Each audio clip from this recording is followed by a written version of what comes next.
Salmo 32 começa dizendo: como é feliz aquele que tem suas transgressões perdoadas e seus pecados apagados.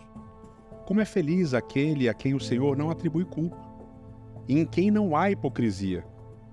Enquanto eu mantinha escondidos os meus pecados, o meu corpo definhava de tanto gemer, pois dia e noite a tua mão pesava sobre mim. Minhas forças foram se esgotando, como um tempo de seca.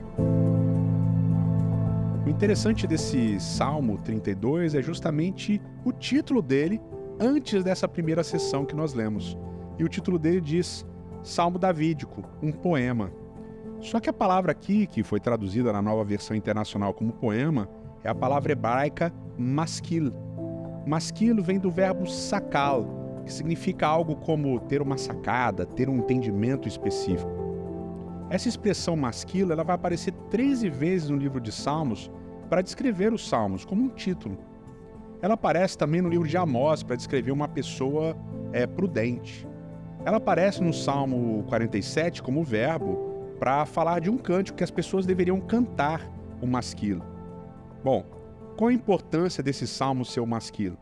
Por ser o maskil, é um salmo de sabedoria. Ele quer ensinar alguma coisa. Esse salmo ele também é entrecortado pela palavra selá, que são aquelas pausas que a gente já falou um pouquinho. E assim, na quarta sessão desse salmo, que começa lá no verso 8, a gente lê o seguinte: eu o instruirei. E aqui, ao invés de usar masculino, ele usa o verbo sakal. Eu o instruirei e o ensinarei no caminho que deve andar. Eu o aconselharei e cuidarei de você.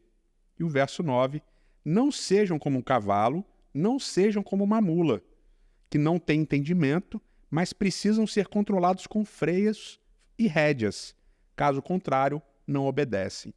Ou seja, esse salmo de sabedoria tem uma coisa fantástica para a gente aprender e utilizar na nossa vida. Não sejamos mulas, não sejamos pessoas que simplesmente saem fazendo as coisas e aí a gente precisa de rédeas e freios. Que a gente tenha entendimento, que a gente tenha a sacada de fazer as coisas tranquilamente, ouvindo a voz de Deus e obedecendo, não fazendo de qualquer jeito como mulas sem freio.